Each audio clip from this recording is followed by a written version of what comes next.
Thank you all for coming on a 10 a.m. bright and early. We've got a fantastic panel of people here, despite our less than exciting panel titles. So it should be a really interesting conversation. I feel very, very honored that everyone's agreed to take part in this discussion. So hopefully it will be an interesting little debate. This was originally, when we all agreed to do it, it was entitled Getting at the Truth, responsive documentary. And then suddenly in the catalog it turned out to be called How to Make a Fast Turnaround Doc. So we will talk a little bit about fast turnaround docs, but we're also going to be talking about the relationship between documentary and news and journalistic ethics and how you make things that are different from news or aren't different from news, but feel like documentaries, all sorts of topics around this, not just about speed. Although I have to admit, I was complaining about the title last night to somebody who said, oh, it's fascinating, just search. Found a BritDoc, it was just talking about how important fast turnaround docs are. So maybe I'm behind the times on this, and everyone's going to be talking about fast turnaround docs soon. But before we kick off, I just wanted to ask all of you what fast means to you in your world of work. So fast to The Guardian generally is basically like doing something within a day, which means that the docs I do are regarded as taking an inordinately long amount of time. I'd say that if I get something commissioned in 3 months, I feel like it's come in really fast. But in Guardian terms, that is so slow. Charlotte? I don't know really. I mean, ours is just trying to be able to react as quickly as we can to the story and to the filmmaker, I think. I mean, we're very lucky in the fact that we have a big research and fact-checking team that can move very quickly. So I think we've had, 2 or 3 days is probably the quickest we've had so far in terms of getting a film to putting it out. Right. Yeah. Oh, that's pretty fast. It's okay. For the Economist films, it's probably about a week. We've done stuff which is faster, which is turn around in 24 hours, but I'm not sure I'd call that fast turnaround docs. I'd call it something else. Right. I'd say 1 to 3 weeks, but the key thing is that at the time that it goes out, people should still care about it and it should still be in the news. And to be honest, you can start off doing something fast and realise this story is going to go on and put it out 3 months later, and it will look fast. Right. All right, so a range of answers on that. Everyone's going to speak for about 5 minutes and show a few clips before we start discussing. And I've asked everyone to address the question of when you decide to commission or make a fast turnaround documentary, how do you make it distinctive? How do you make it different from what we're seeing in the news? So we're going to start with Dorothy. Well, I think the first thing I would say is, when there's a news event, ask yourselves why I would not want to make a film about it and pitch, because I'm surprised by the fact that people pitch so rarely from your world. I often have to pitch to myself and go, Dorothy, do you think it's a good idea to make a film about Donald Trump? Oh, yes, Dorothy, I do. It seems to be in the news a lot. Oh, right, Dorothy. Was that a commission then? And I could have been having that conversation with you. So what that brought was, great analysis, some interviews that you hadn't seen before, and Donald Trump, because we made about 5 films about Donald Trump, and they were all watched. And that's a key thing that we're looking for with fast turnaround films. When there's a big news event, also, one of the things I like to do is take somebody in it and then look at them in a different way. And they don't need to be the person at the top of the news with a fast turnaround. So the woman who painted her house with red and white stripes, I read about that and I just thought, oh my God, imagine living next door to her. I really want to hear from her neighbours, and she was just a great character. And then Josie Cunningham, do you remember, who was on the front page of The Sun with the huge breasts, and we made a film called Josie Cunningham, the Most Hated Woman in Britain. But actually, I like to take a woman that people don't like and make her likeable. So, Teresa, for example, if you at home with Teresa and we would run through wheat fields, I mean, what would that, what would that film be? And then I love a challenge. So do you remember when everybody was talking about the Greek economy? And we made Go Greek for a week, which came out just as the Greeks were making their final decision on what they were going to do. And we introduced the Greek economic system to Hertfordshire.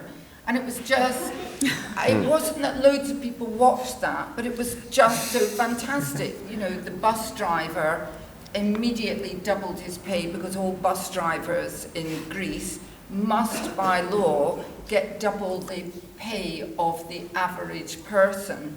And, you know, loads of economists had been analysing the Greek economy, but, you know, in the bus depot in Hertfordshire, they all sat there and said, this is really good, and the fact that they pay us to take the bus back to the depot, I mean, where else were we going to put it? They paid them extra, but wouldn't this ruin your economy? And it was just, you know, it was just fun. So, you know, don't just look at the top story and then look at us, pitch me the obvious. Donald Trump, that was the obvious. But just think, if you could reach that person, or you could look at that story in a different way, that could make a film you'd be really proud of and that would be really original. Thank you. Next we'll hear from Charlie. Cool. Do you want to start with the clip right away? Yeah, let's start with the clip, yeah.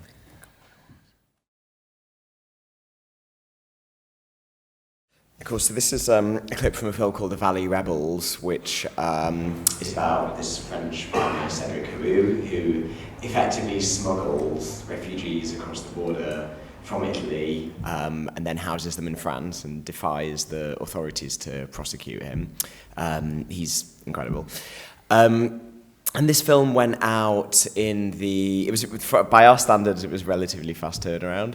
And it went out in the week of the second round of the French elections. So it was pegged on a news moment, but it was designed that you could watch it in, 3 months' time, 6 months' time. It kind of lasts the test of time. And that's really what I look for in terms of the documentaries in the context of our news coverage more generally. And the unusual thing about what I do is that I work within a news organisation, but compared to what everyone else does at The Guardian, I don't necessarily do news because there's a separate team who do news video, who do the kind of reactive stuff, and they are the ones who will do stuff within a week or within a couple of days.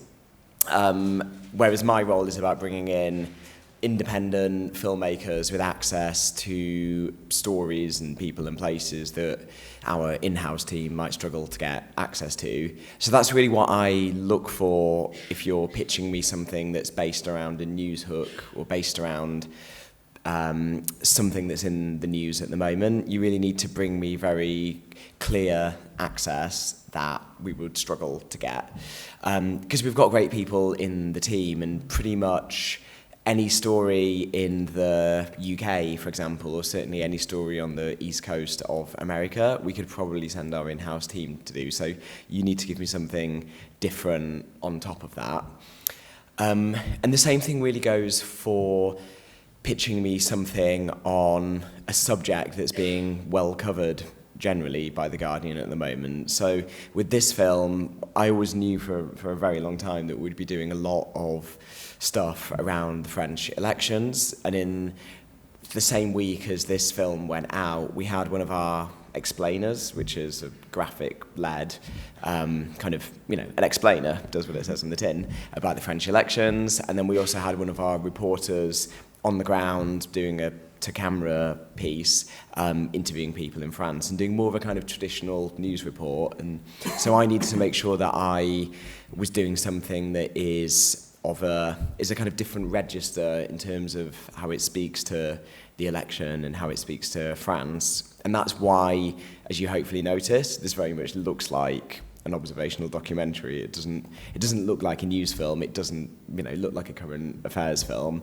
And that's because I'm trying to do something really different. So even if you're pitching something to me that you're going to make really quickly, it needs to look qualitatively different to what you might think of as a news video. I hope that kind of makes sense. And then the same thing goes with regards to this in terms of doing something around refugees. So there's a real malaise in the Guardian audience about engaging with refugee content, sadly. There's been so much of it out there.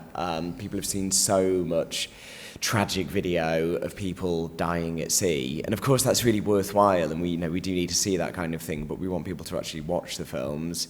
So for a long time I'd been looking for a different angle on the refugee crisis, and that's what this one did. It's a different kind of refugee film. And the other thing to say about this that I think is very important is that no one had made a film about Cedric and his crew of people. There'd been very little written in the English language press about him, including in The Guardian. The Guardian had done a very brief piece. So that was a kind of exciting opportunity to break a new story that both existed on those registers of both being something that was going to grab immediate attention to the news agenda, say something new and surprising to our audience, but also be something that people could watch in months and even years to come. So that's that kind of sweet spot. If you're bringing me something, is can it exist as something you'd watch now and that would reflect on current news events, but can it also be something that stands alone and you can watch as a standalone documentary? So yeah. Thank you. Very good. Things to pick up on there. Charlotte. Yeah, so I'm showing 3 snippets from different films. So I just wanted to give you a sense of how we react fast to things. So, part of the goal of Field of Vision was to actually give filmmakers an opportunity to really play with the form.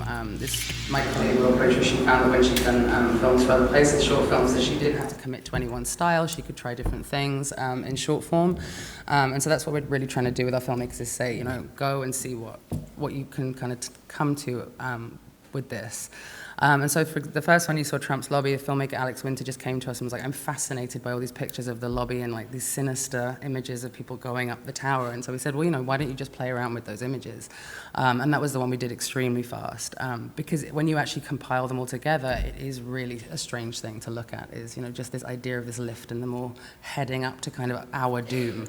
And then the second clip, you saw Best of Luck with the Wall. The Intercept, who we partner with and share an office with, have an in-house data artist, and he'd been making these scripts that pulled Google images. And so that film is comprised of, I think, of 50,000 Google images. It's all completely public domain. We can all do that.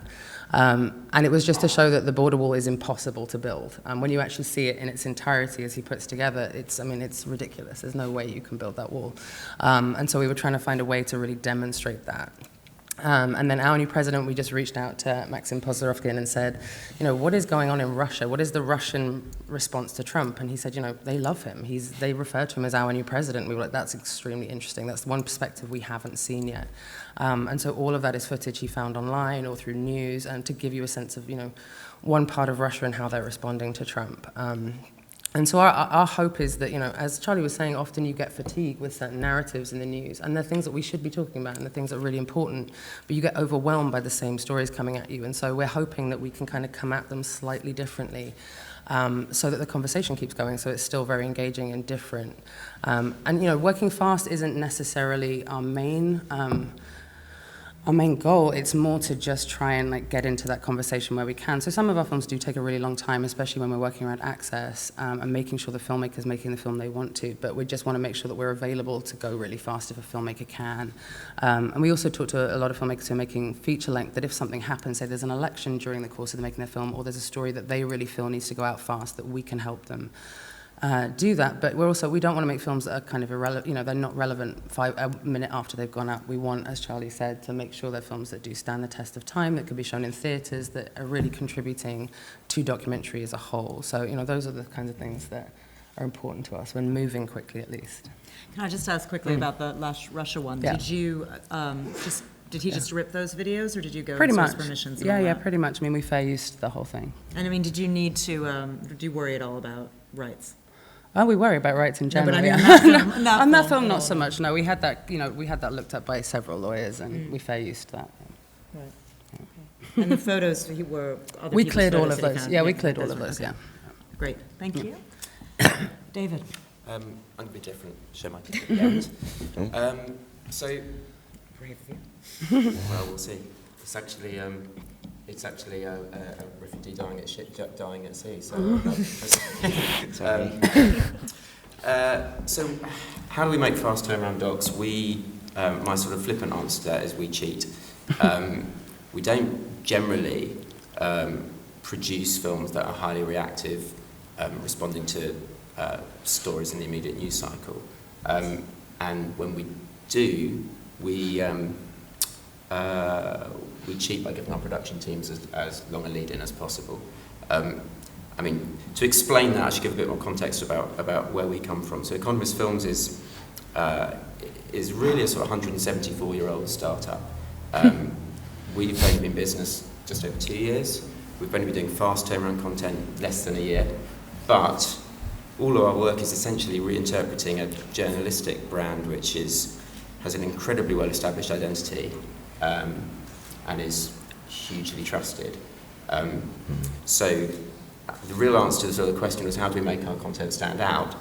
It's focusing relentlessly on those qualities which are sort of define The Economist, which are clear and sharp analysis, incredible access, and quality both in terms of rigorous journalism and sort of production values.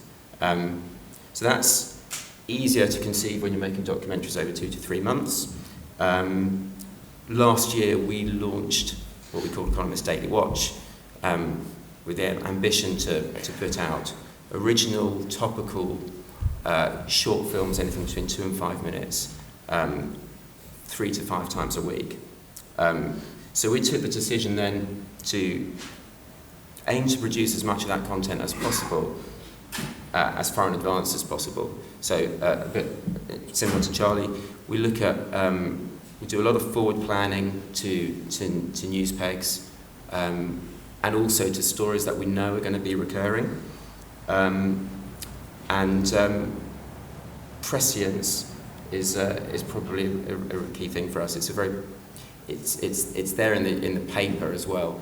The Economist frequently is leading with stories which are based on journalism which has been in preparation for weeks or months, and yet is able to appear utterly relevant and responsive in the exact week that it goes out. So that's a sort of part of our ambition too.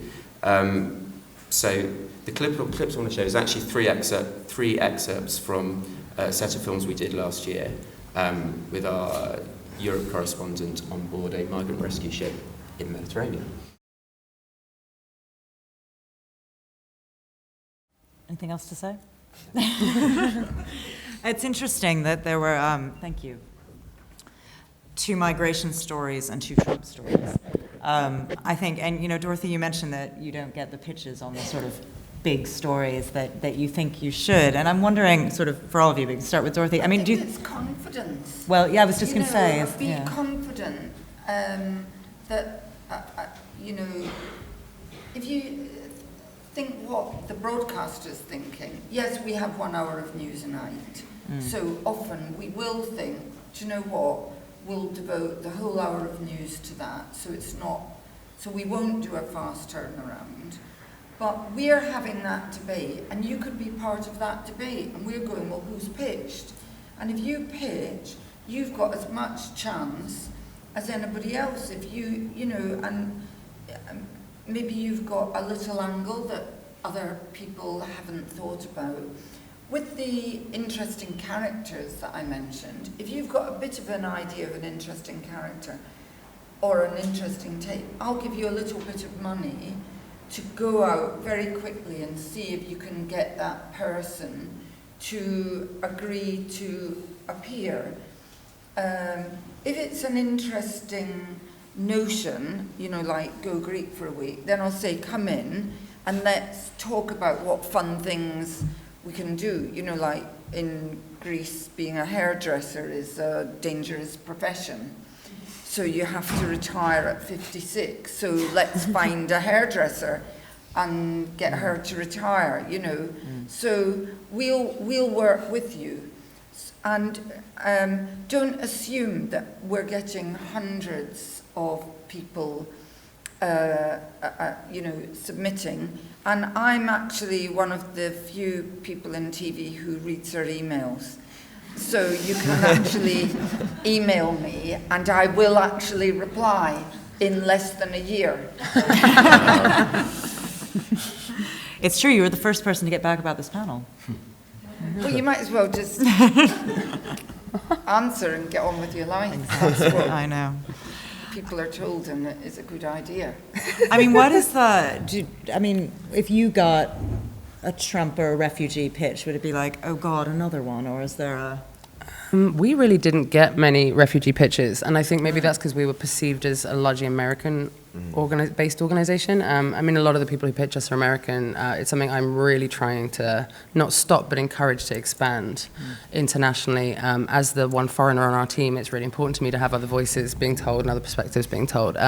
We did have one of the biggest series that we've done was actually a refugee film. It was a filmmaker who'd been following a family for 2 years crossing from Syria, and his access and the footage he had was just incredible. So it was when we said this has to be a series, and we partnered with the New Yorker to try and get it the biggest audience we could.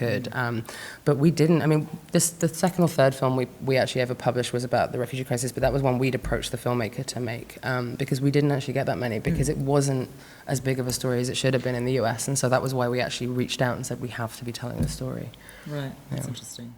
Yeah, and then interestingly, we've got a lot of refugee pitches, but I don't think I've ever been pitched a Trump film, and I think that is, and actually it's like it's the opposite of you. It's because we're perceived as a UK-centric platform, even though the UK is only like a third of our audience now. But having said that, even if I was pitched a Trump film, I'm not quite sure what we'd do really at this stage, because our US video team have done a lot of work around him, and it just probably wouldn't be a priority. And also because we've got a global remit as well, it probably wouldn't be a priority anyway. Interesting. David, do you have... We produce everything in-house, so... No, you're not pitching, good to thing clarify, say, exactly. But I mean, when you decide to do something on one of these, on Trump or on the migrant crisis, things have been covered. What is it that you look for that makes it? I mean, is it character? Is it a reveal? Is it access? What's important to you? It's always character. It's, as you saw from that, it's often access and opportunity.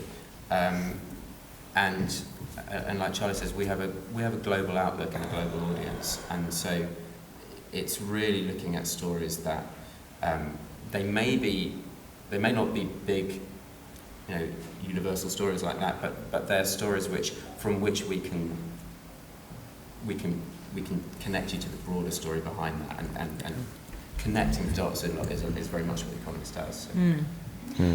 I mean, I think it's interesting because I think, I don't know whether any of you share, there's a sort of, I feel slightly schizophrenic about this, because on the one hand, these are clearly, I mean, we're all, well, at least in America, and many people here, addicted to every move that Trump makes and kind of start drowning in the Trump news. And, the refugee crisis is obviously different, but it's something that we've all watched lots and lots of. Now we're all drowning in Theresa May and the election. And, I mean, there is this sort of binge news thing that we're going through right now. And the question of whether on the documentary side, should we be trying to find fresh ways to get into that, or should we be saying there are other stories that are being ignored that you have to watch? And I mean, there's a way in which you feel like, but there's all this other stuff going out there. But on the other hand, I mean, a lot of what we're talking about is online. You're doing both. How do you get people also, to... it's extra.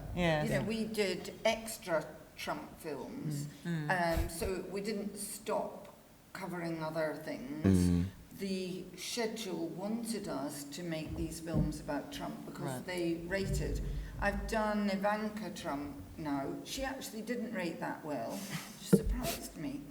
I would love to do Melania Trump. I mean, today in the Times, there is a whole page in the Times.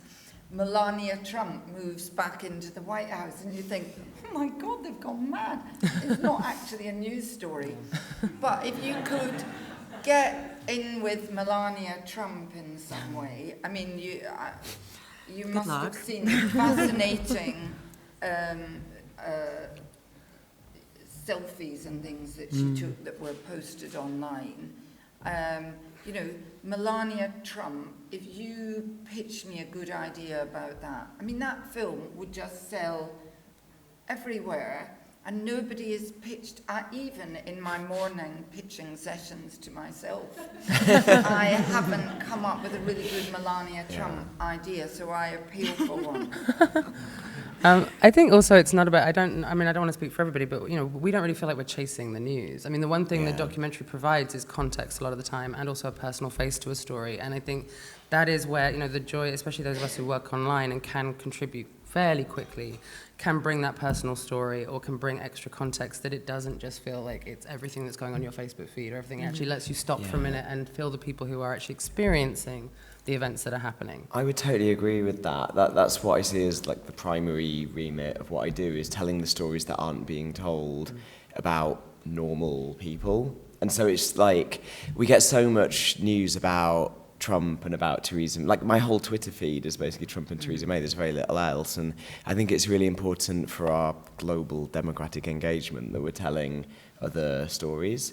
And that's often the stuff that people don't already know, and it's the stuff that it's on The Guardian, they're actually more likely to watch something if it's taking them down a slightly different avenue. And that's kind of why I was saying that I probably wouldn't do a Trump film, because it's just not as interesting to me as doing something about a French farmer, for example. I mean, they have to be, but I mean, Dorothy is kind of right in that you would get higher ratings for a film about Trump. Yeah, how did your Also, friend... it's pretty important. Of Is course, he the most powerful person in the world? You know, so No, of course he is, but there's, We should keep there's examining plenty him. about Trump. I guess the I mean, difference- you're right, though, in the fact that you want to see Melania. Like, it's not a case of just Yeah. reading and seeing those Instagram and all the very, like, reactionary things. Like, I want to see her at home. I want to get to know her. Yeah. And that's what documentary can bring. I mean, we found the same thing. Like, the moment the Trump thing happened, we thought, well, what the hell are we going to do with this, you know? And so what we decided to do was reach out to this organization called Firelight, run by Stanley Nelson. And his company mentors a lot of filmmakers of color. And we were like, you know, these groups are the people who are going to be the most affected, so let's hear from them. You know, not let's us tell you what we think is going to happen. Let's actually let this group of, you know, incredible filmmakers tell you what they think is going to be the most important issues. And so that was a way that we could kind of be like, how can we actually get other people's perspectives into the news cycle? Right. That was your first 100 Days Yeah. series? Yeah, that was excellent. I mean, it's interesting because obviously, I mean, you're head of news and current affairs, so you have no shame in saying I'm following what's really important, whereas I suppose, Charlie, you're trying to fill in gaps in the documentary. we make a long-running series, Unreported World. though. Yes, of course. It's fairly fast turnaround, actually. And But would you do a that is- Trump on Underreported? I mean, that, you wouldn't try to cover the main story. Unreported World is the other stuff, It's right? the other stuff, but, you know, we've done an Unreported World about people in the US. Actually, it was one of the most popular we ever did. People in the US who work but have to live in homeless shelters. And that, our Unreported World viewers are very interested in seeing the parts of the United States where that nobody cares about. They're really interested in that. So how, you sort of say Dorothy's shamelessly focuses on what's important. No, I but didn't how say do- that. That's an overstatement. But the stripy house woman. But I mean, how do you determine what's important? There's a difference between, this isn't a value statement, but there's a difference between an appetite for more on Trump because he's a very important person and fascinating to explore. And I guess our audience look to us to curate the world, if you like, and to sort of filter out, not just filter out the noise of sort of the news cycle, but sometimes to filter out the noise of those stories like Trump, which kind of dominate everything. So You mean by providing other content or by analysing it in some way that's different? well, I think in that context, I mean, by saying, well, actually, these are 27 other things that are important, and this is why. And I guess we have the advantage that we have, and not unique to us, but the advantage that we do have is that we're a trusted filter, if you like, for a lot of that stuff. So people will, our audience won't really question, why are you telling me this story about some obscure political event in Guatemala? Because they trust us to explain that. And do people watch your films about an obscure political event? Maybe. Well, again, we're not driven by Numbers. the ratings. Are you not? Not There's no really. pressure on you. They don't look and see which of these is getting loads of views and which isn't. Not in the short term, no. No, that's nice. But for Unreported World, our figures are up, particularly among young people, and I think people here probably know that last year we had 2 billion views on Facebook. And, some of our most popular films on Facebook are, for example, 35 million views, I think it was, for a film about a young man in East Africa learning sign language. I think younger people now, and maybe Theresa May can learn from this, perhaps in the film that, one of you will pitch about her, Theresa May will be studying young people, Hanging out with finding crime out artists. what they think. Are they running through cornfields, wheat fields it was, wasn't it? Or are they perhaps engaged with worldwide poverty and tuition fees? Yeah. In fact, educating Theresa, that would be a good God, why bother? wonder She's if dead she'd let woman us in. walking. I don't think we need to worry Maybe about not Theresa now. anymore, do we? Resign halfway through production. I mean, it's amazing how many. I mean, on Channel 4's Facebook, your series from Aleppo. I mean, the numbers Yeah, on that yeah. are really incredible. I mean, or are they not incredible? Were you surprised by how well those have done, or is it just me being cynical, being surprised by that? Well, because it's been growing and growing and growing. If you had said to me 2 years ago, would we be the biggest organisation on Facebook, news organisation in Europe, I'd have said, oh, we're on the little Channel 4. But I think there's the fact that we really care about international journalism, and it's this huge interest that young people have in the world. Yeah. It's, we used to say, Guatemala, but now young people go Guatemala, and they really care about other people. And I don't think they, for example, just voted selfishly in this election. I think they came out because they care about equality. When people scrape social media, the number one subject of interest that people are discussing with each other is equality and fairness. And apparently number 3 is World War III. Oh, God. So you should What's number pitch me 2? ideas about that. It hasn't actually happened yet, I should just tell you. But, as you say, go ahead. Get What's ready. number 2? Yeah. Get on. I can't remember what number. Oh, being fat. God. So I you'll think there's been a lot of notice TV about I that. make lots of programs, Super Slimmers, What Happened Next. I do a lot about obesity, but I try to do it in a different way. And often that's fast turnaround because I just read something in the Daily Mail and then do the opposite. So don't just read the story on the front page. Right. Read this. There's a really interesting story on page 2 of the Times today that I thought, oh, that could be a film. So you have to look at it and then pitch me something on it. Charlie, did your team do anything on the election?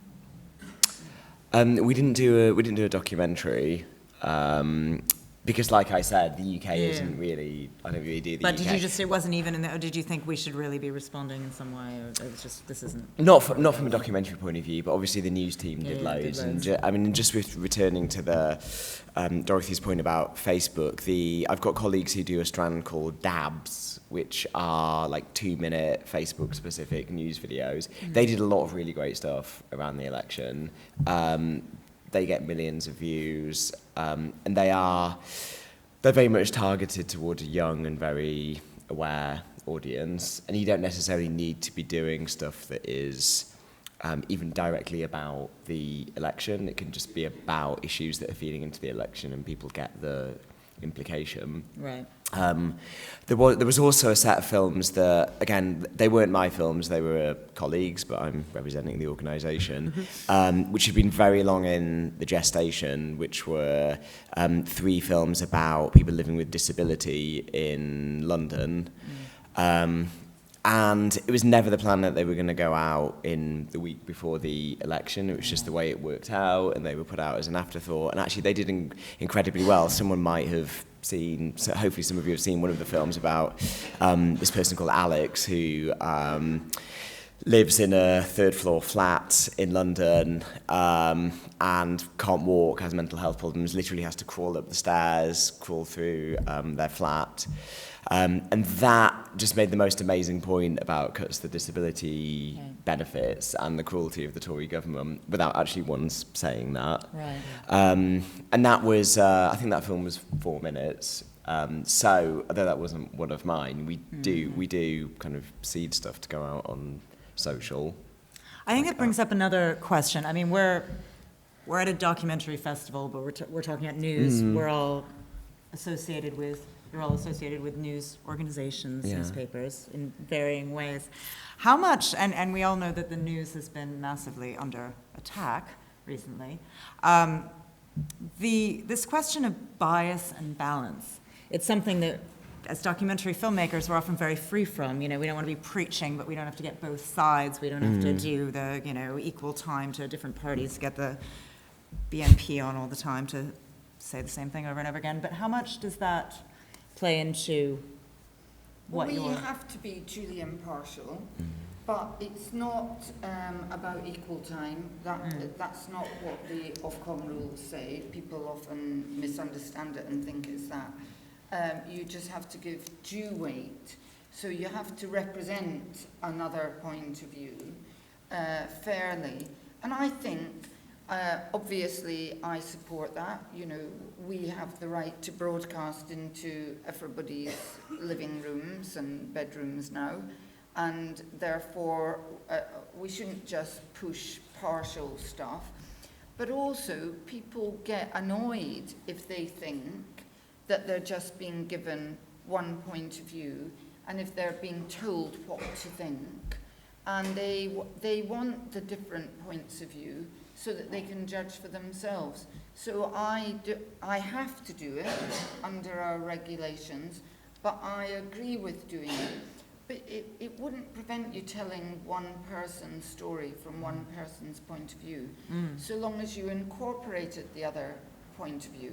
I suppose that's, I mean, to take the example of the clip you showed, I mean, that was just part of it, but do you feel that you need to, if you're going to show the protesters outside Trump Tower and interview that guy, that you have to go to somebody who's pro-Trump to balance that story out? Well, there, you're just showing what's actually happening. So, but if you were, you know, in my film Educating Teresa, you know, you would put the points for Theresa May as well as the points against Theresa May. Of course, Theresa in this imaginary film may come to a realization herself of some of her failures, and therefore she would balance internally, which is always a good thing. It's a drama.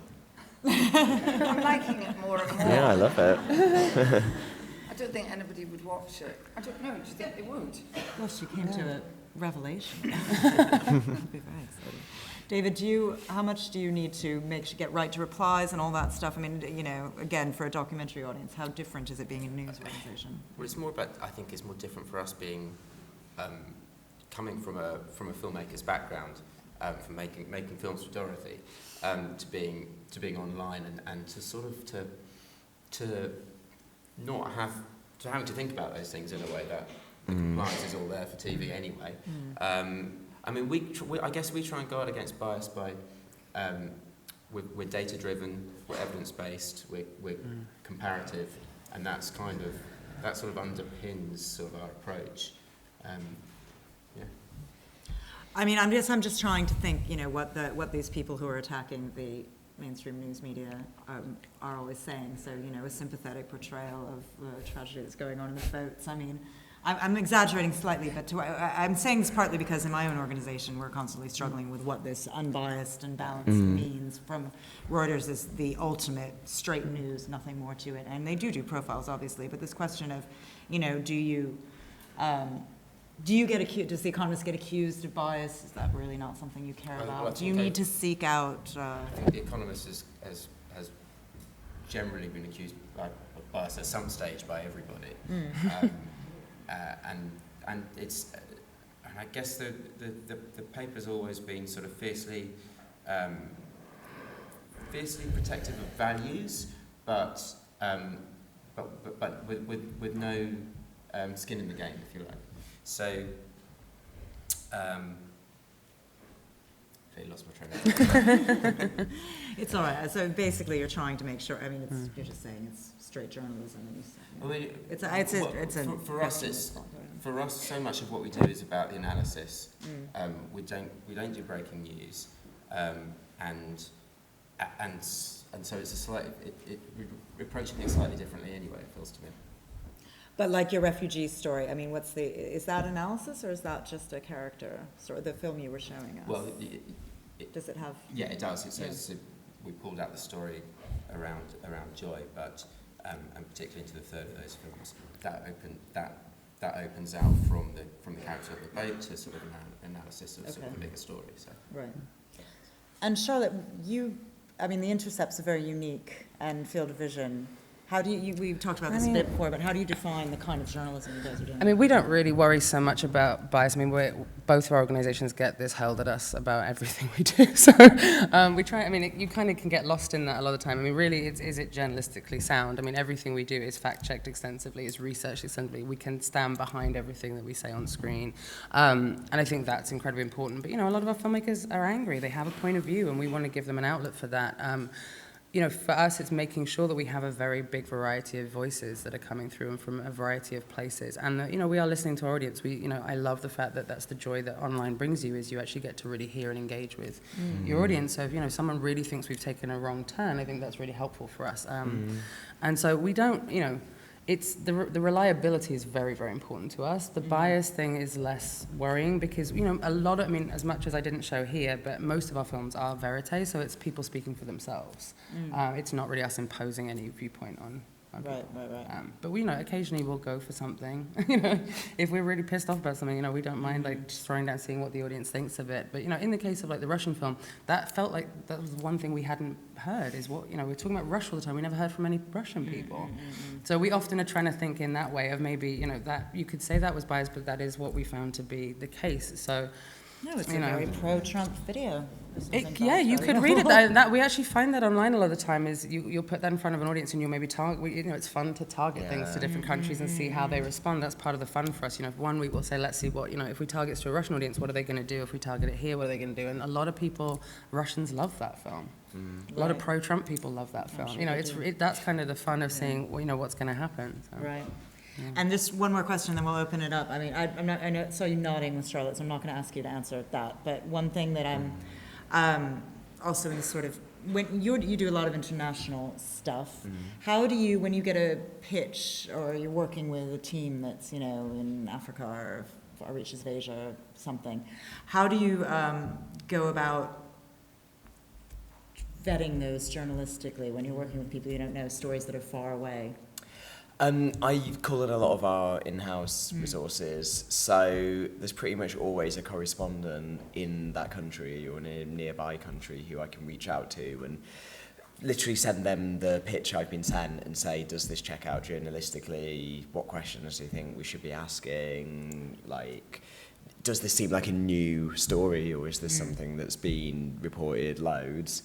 And so it's having the resource of our local correspondents is incredibly useful. Most of the time, our local people will say, yeah, that's really interesting, and I'd be quite up for collaborating with this filmmaker. Does The Guardian still really have enough local correspondents for you to check? Yeah. They might not be. If we're talking Africa, for example, then we've got someone who covers most of Eastern Africa. We've got someone who covers most of Western Africa. We've got someone in South Africa. So, but they will. But if they don't know about a specific country, they'll know a stringer in the country, so we can usually find out, or the people who are the heads of our international news team do keep tabs on everywhere in the world. So, of course, it's not completely foolproof, but through a combination of that and just speaking to other freelancers from other news organisations and trying to check stuff out, it's generally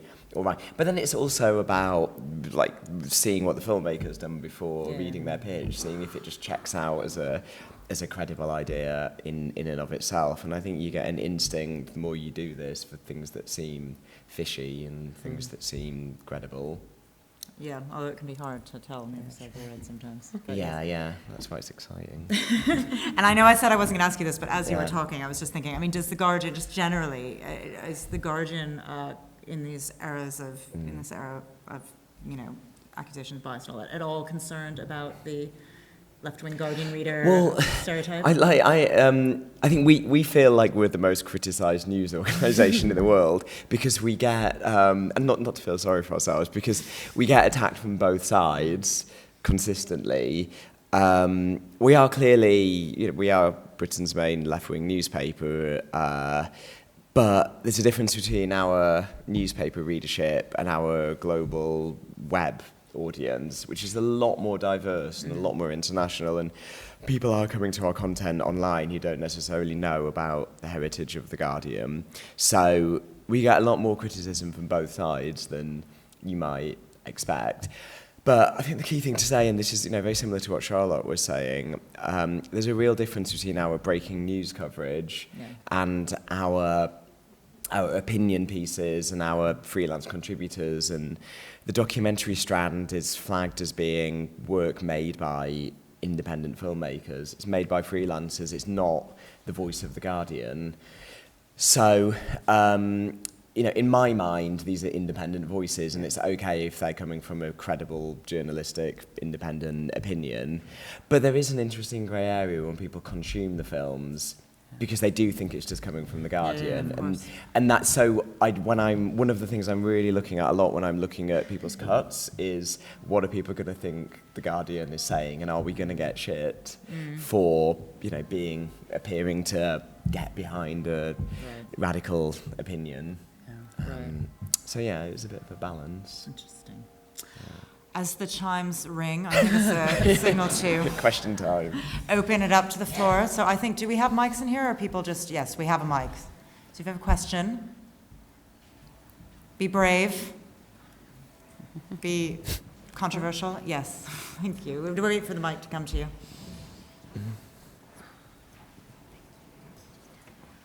I was just wondering, when we're pitching stories to you, do you require teasers? And if you do, are you open to actually supporting the production of a teaser? We don't require teasers. I mean, we wouldn't even expect you to have been at the stage to put a teaser together, to be honest. We'd much rather you've been working on the film than putting a teaser together. Obviously, if it's access, we'd love to see footage if you have it. If not, just being able to demonstrate the access would be enough for us, to be honest. But I mean, really the key, my first thing, especially, you know, we're relatively new, is my first question to any filmmaker is, have you seen our films before? Because you tend to get people who are just pitching everybody, and we have a fairly, not specific, but we're looking for a certain thing, that it's very exhausting when you can tell a filmmaker hasn't even watched one of our films and doesn't really quite get what we do. Yeah, we don't require a teaser at all. I mean, we'd prefer one, ideally, but it depends if I can see other work you've done or if I know your work already, because if I've got confidence you're going to do something great, and you can demonstrate the access, then it might be all right. And you don't take pictures? Not yet. Back here. Yeah. Two microphones. I mean, it's kind of following up on what you already said before, but I guess many pitches you receive are from people that you've never worked with before. What are some of, apart from access, some of the demands that, you know, how do you know that this person can deliver a film that is of good enough quality, or what are some of the other demands for these filmmakers? Shall I go for that? It really comes out in the level of detail that you give us about the project. So if you can write if you can write your treatment in a kind of credible, responsible and confident way that makes it seem like you know what you're talking about and it's well researched, then that really, really helps. Or if we talk on the phone, I'll get a really strong sense of whether you have access to this idea and if you're a responsible filmmaker. So it's it's like a trust building exercise. There isn't really one way to do it, I don't think. But also, like I said there, it's also looking at your previous work and seeing how you've approached that. And then I'll sometimes also speak to other people you've worked with, with your permission, to get to kind of get references on you, really. Yeah, I mean, if you haven't worked with us before, sending a work sample, a previous work sample is really helpful. If you haven't got to the place where you're shooting and you can show us anything. But even then, I mean, we've worked with first-time filmmakers and we've worked with students before. And with those scenarios, it's helpful if you are open to letting us pair you with a producer who's experienced, or maybe bringing an editor to the table we think will work really well with you, and being open to us being able to help you kind of get to that level. Yeah, the same for us. I mean, we love working with new people. And I think one of the first films I commissioned when I came to Channel 4 was from a student, where the police had let them film with them and had accidentally forgotten to make them sign a thing saying it wouldn't be broadcast. Oh, and it was so good. And it was all these policemen racing around the countryside shouting GLF, GLF to the trainees, which is go like fuck. But we paired them up with people who could help them, and we'll always do that, because that's one of the key things that Channel 4 was set up to do, and I see it as an absolutely key part of my role, to develop talent, not just to use talent, but to make sure that if you brought me something, I give you something back, so that by the end of it you know more. And then, in the end, there's somebody now who runs a really successful company who started off making little news pieces. And that is, for me, that's what makes me feel good. So I want to help you. Yeah. I think here and then here. On the right and then on the left. To encourage the audience, I was the lawyer who advised on Go Like Fuck, Goldblum Foxtrot, and the student filmmaker who made it is now extremely senior at Discovery. Ed Sayer, he came up to me at the last Sheffield and said, "This woman saved my life. We were being sued by the police." So I'll just say that as a word of encouragement to them. To hear. That's great. I think we had a question up front here.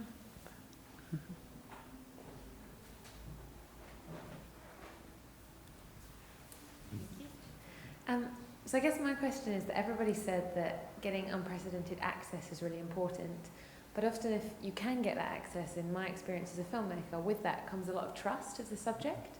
So if you then bring on board a partner where you're doing a kind of commercial negotiation and that partner wants editorial control, even if you really like them, you kind of have this risk of finding the right balance with the person who's giving you the access trusting you, and giving the editorial control to someone you trust, where maybe there's a kind of break. How do you handle that?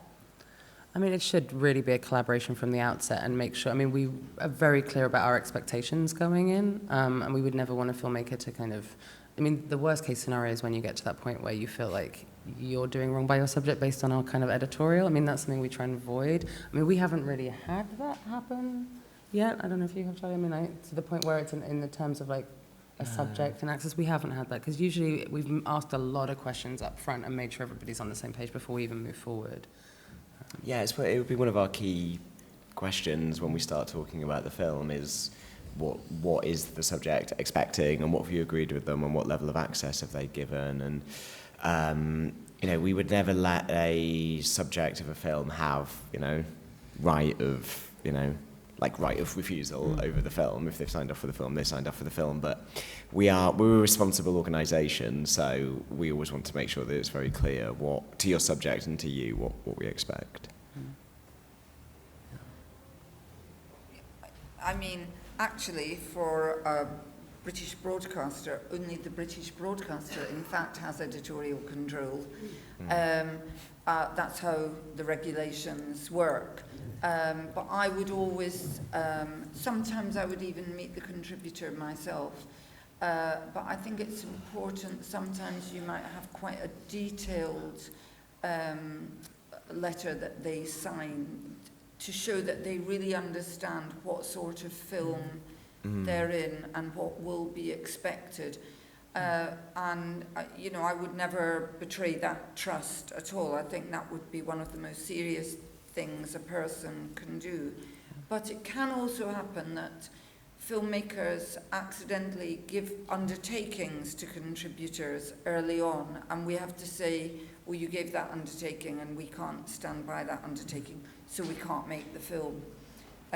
You know, you made all sorts of promises to them. So I would urge people, you know, if they're perhaps a bit less experienced, don't make lots of undertakings to the person initially. Let's then sit down and talk with them about what they do and don't want. And then, you know, they can make a decision. And sometimes people withdraw from films. And actually, the last time it happened to me, I went undercover to visit the person who wanted to withdraw. And Pretending to be someone else.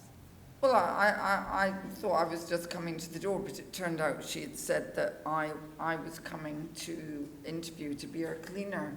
I was a little bit offended. But when she told me why she was withdrawing from the film, I said, yes, you should withdraw from this film.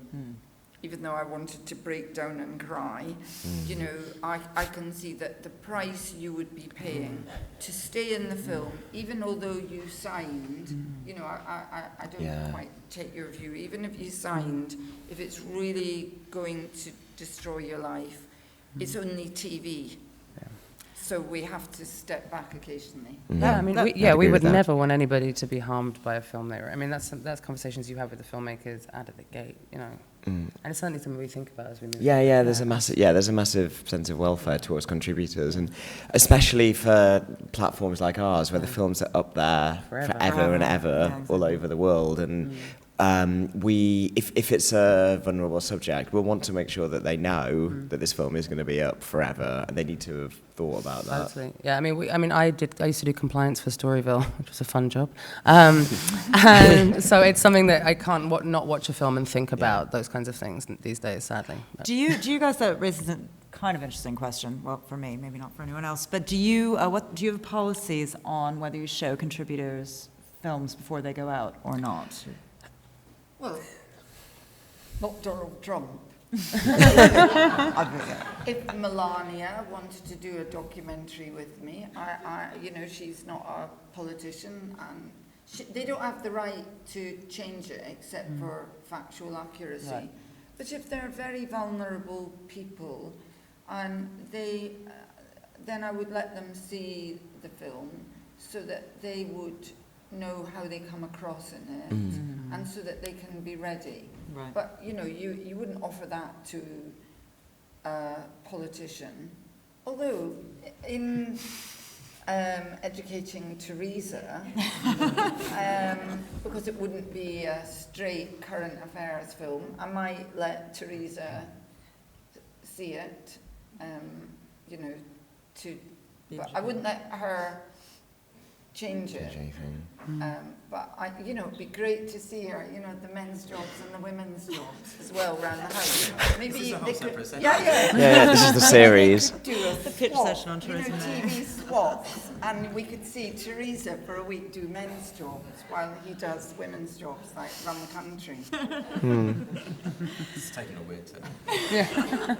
Everyone's going to run out and write their Teresa pitches as soon as they leave. Do you show people films? I probably take the same sort of line as Dorothy, but it hasn't really come up for us yet. And we haven't, as a general rule, no. But with particular contributors, with particular sensitivities, along the same lines. And just to ask perhaps an obvious question, why as a general rule, no? Good question. I don't know. I mean, I think it's. I don't know. No, it's Brett. That's fair enough. I mean, it's an interesting. There seems to be again the organization I work there's a sort of news kind of knee-jerk reaction of nothing is seen except for, you do factual accuracy checks, but that's supposed to be quite limited viewing. And again, from a documentary background, I've pushed back on that. So I'm genuinely curious what your... I think we are exactly in line with what Dorothy said, that we wouldn't feel obliged to show it to a contributor, but we might do if we thought... You wouldn't stop a filmmaker from doing it? It was. No, we don't really mind, but I think that for us, it's basically... It comes from the fear of litigation, basically, that once you show it to someone, that gives them an opportunity to come out and sue you. But that's very much from an investigative news background. But they can sue you. Oh, you mean which if they could do threaten to sue anyway. before it goes out, then you can't show it. Whereas if they threaten to sue after it's out, then at least exactly. But that doesn't really apply. It's not for legal. As you say, they'll sue you before, after, during, whatever. It's that we live in a free country, and we have the right to make films about anything that we want to make films about. And if you choose to be in my film, that doesn't give you the right to see it. And some companies, they astonish me.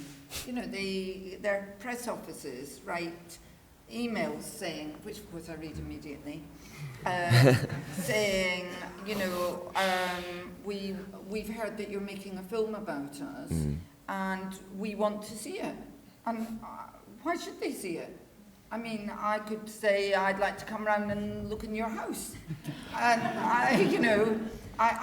we don't have to do that at all. But that reminds me of another interesting point. Sorry, we're not which is that a lot of places, when you're getting visas now, lots of countries are saying they need to see your footage before you return. I'm sure you've encountered this. And well, maybe you don't get that visa. So do you? Well, can I ask? Well, there are do you send other people ways without of going to countries, aren't there? On or off the record. Sorry, Charlotte. No, any of the above you can speak to. I mean, we haven't really got into this because our films are so independent that we kind of really trust our filmmakers to make that judgment. Yeah, absolutely. And it's I think I agree with Dorothy in the fact that there isn't this expectation that anyone we discuss or portray in a film should in any way have to see anything or have Right. Yeah, I mean, I think Dorothy's completely right. We have to really push back on this because it's mainly companies are trying this on. And also, they're even saying, they write to you and they say, I would like to know the basis on which you made a decision to start researching a film about my company. And they really don't seem to understand that we live in a free country, so I can wake up in the morning and research anybody I want. I don't have to explain why I'm doing that. And I think, they need to, maybe we're not teaching sufficiently at school the idea to people and at university that this is a democracy and a free country and we can all say what we want about each other, so long as it's legal, and in the case of a broadcaster, fair and duly impartial. Right. I'm seeing lights flashing. Do we have time for any more questions? Or no, we were. Sorry, I thought we went to 11:30. So, sorry if I missed your question. I didn't see any hands waving, so I hope it was all right. Thank you guys so much for.